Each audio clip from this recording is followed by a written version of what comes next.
Bienvenidos a un nuevo audio resumen del deseado de todas las gentes. En el capítulo de hoy, ¿quién es el mayor?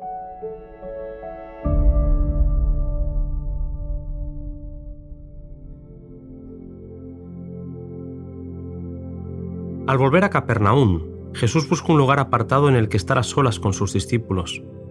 Durante el viaje por Galilea, Cristo había procurado otra vez preparar el ánimo de sus discípulos para las escenas que les esperaban.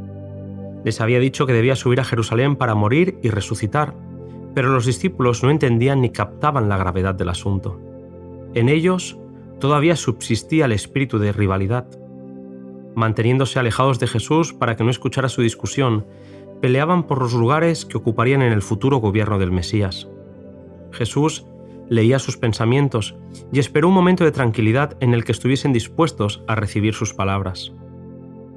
Al llegar a la ciudad, el cobrador del impuesto para el templo se acercó a Pedro para preguntar si Jesús pagaba las 2 dracmas. El negarse a pagar el tributo sería considerado como deslealtad al templo, lo que era en la estima de los rabinos un pecado muy grave. Pedro, sin consultar a Jesús y de forma precipitada, dijo que Jesús pagaría el tributo, pero el discípulo había comprendido tan solo parcialmente el propósito del indagador.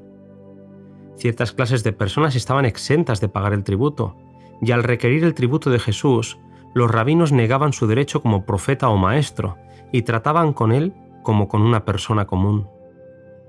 Cuando Pedro entró en la casa, el Salvador no se refirió a lo que había sucedido, sino que preguntó: «¿Qué te parece, Simón? Los reyes de la tierra, ¿de quién cobran los tributos o el censo? ¿De sus hijos o de los extraños?» Pedro le dice: «De los extraños». Jesús dijo: «Luego los hijos están libres». El pueblo debía sostener el culto, pero Jesús era el Hijo de Dios y no se hallaba bajo esta obligación. Si Jesús hubiese pagado el tributo sin protesta, habría reconocido virtualmente la justicia del pedido y habría negado así su divinidad.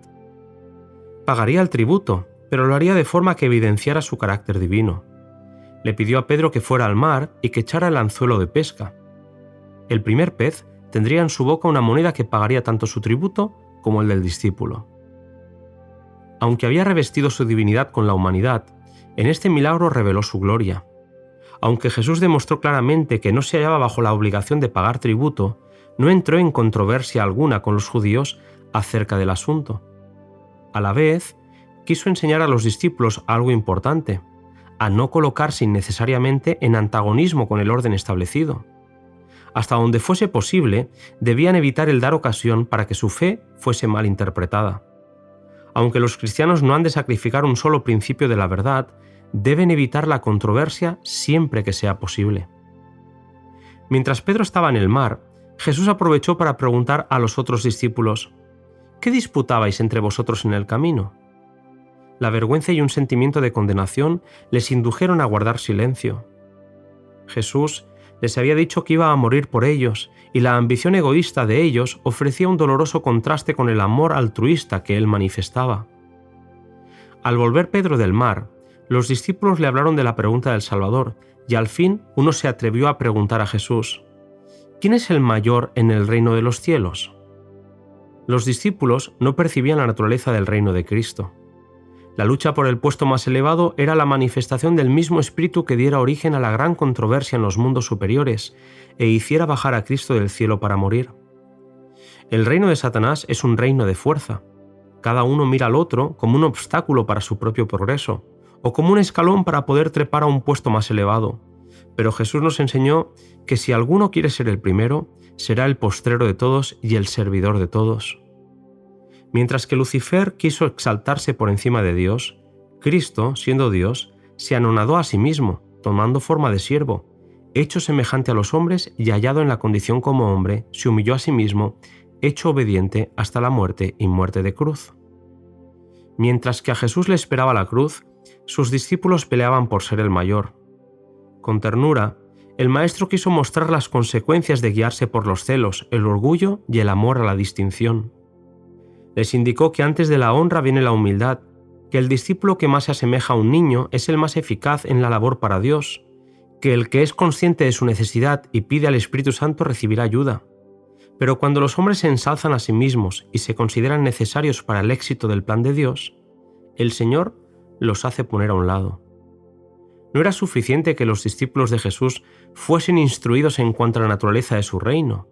Lo que necesitaban era un cambio de corazón que los pusiese en armonía con sus principios. La sencillez, el olvido de sí mismo y el amor confiado son los atributos que el cielo aprecia. Son las características de la verdadera grandeza. Jesús volvió a explicar a sus discípulos que su reino no se caracteriza por la dignidad y ostentación terrenales. A los pies de Jesús se olvidan todas estas distinciones. El alma sincera y contrita es preciosa a la vista de Dios. Él pone su señal sobre los hombres, no según su jerarquía ni su riqueza, ni por su grandeza intelectual, sino por su unión con Cristo. En ese momento Juan fue el que tomó la palabra.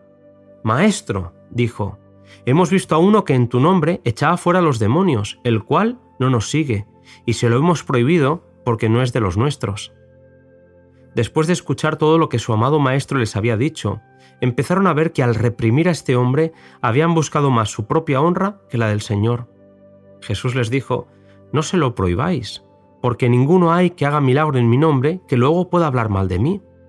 Cuando Jesús ya no estuviese personalmente entre ellos y la obra quedase en sus manos, no debían participar de un espíritu estrecho y exclusivista, sino manifestar la misma abarcante simpatía que habían visto en su Maestro. El hecho de que alguno no obre en todas las cosas conforme a nuestras ideas y opiniones personales no nos justifica para prohibirle que trabaje para Dios. Cuán cuidadosos debemos ser para no desalentar a uno de los que transmiten la luz de Dios a fin de no interceptar los rayos que Él quiere hacer brillar sobre el mundo. La dureza y frialdad manifestadas por un discípulo hacia una persona a la que Cristo estaba atrayendo podían tener un desenlace fatal al alejar de ese amor a alguien por quien Jesús estaba dispuesto a morir. Porque el Hijo del Hombre vino a salvar lo que se había perdido. ¿Habrán de tener sus discípulos menos consideración hacia las almas de sus semejantes que la manifestada por la majestad del cielo? Cada alma costó un precio infinito, y cuán terrible es el pecado de apartar un alma de Cristo de manera que para ella el amor, la humillación y la agonía del Salvador hayan sido vanos. Nuestro Señor queda avergonzado por aquellos que aseveran servirle, pero representan falsamente su carácter, y multitudes son engañadas y conducidas por sendas falsas. En este sentido, Jesús enseñó que si la sal ha perdido su sabor, si no hay más que una profesión de piedad, sin el amor de Cristo no hay poder para lo bueno. Todo depende de que recibamos su Espíritu. Debemos participar de su gracia, a fin de ser sabor de vida para vida. Entonces, no habrá rivalidad ni esfuerzo para complacerse a sí mismo, ni se deseará el puesto más alto. Si el pecador arrepentido fija sus ojos en el Cordero de Dios, que quita el pecado del mundo, contemplándolo se transformará. Cristo es en él una fuente de agua que brota para vida eterna. Cuando vemos a Jesús, varón de dolores y experimentado en quebrantos, trabajando para salvar a los perdidos, despreciado, escarnecido, echado de una ciudad a la otra hasta que su misión fuese cumplida, cuando le contemplamos en el Getsemaní, sudando gruesas gotas de sangre y muriendo en agonía sobre la cruz, cuando vemos eso, no podemos ya reconocer el clamor del yo. Mirando a Jesús, nos avergonzaremos de nuestra frialdad, de nuestro letargo y de nuestro egoísmo.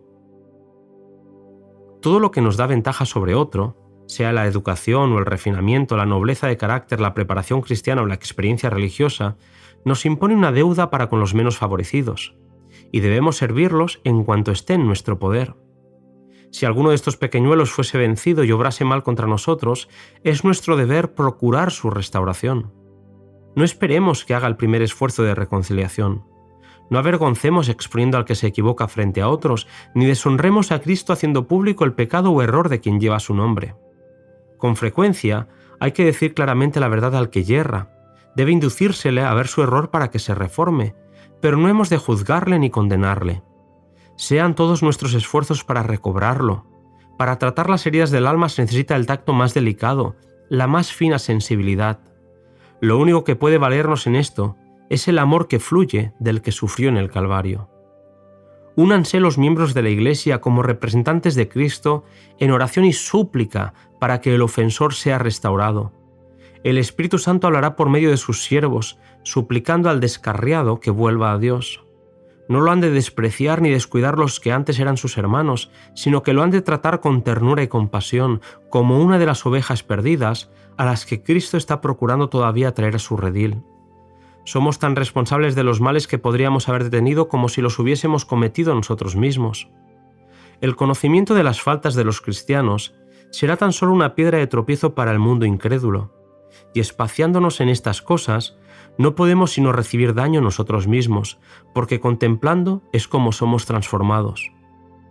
Mientras tratamos de corregir los errores de un hermano, el Espíritu de Cristo nos inducirá a escudarle en lo posible de la crítica aún de sus propios hermanos, y tanto más de la censura del mundo incrédulo. Nosotros mismos erramos y necesitamos la compasión y el perdón de Cristo, y Él nos invita a tratarnos mutuamente como deseamos que Él nos trate. Cristo mora donde quiera que se obedezca su palabra con corazón sincero. No solamente está presente en las asambleas de la Iglesia, sino que estará donde quiera que sus discípulos, por pocos que sean, se reúnan en su nombre. Los seres celestiales se unen con los hombres en simpatía y labor para la salvación de lo que se había perdido. Y todo el poder del cielo se pone en combinación con la capacidad humana para traer las almas a Cristo.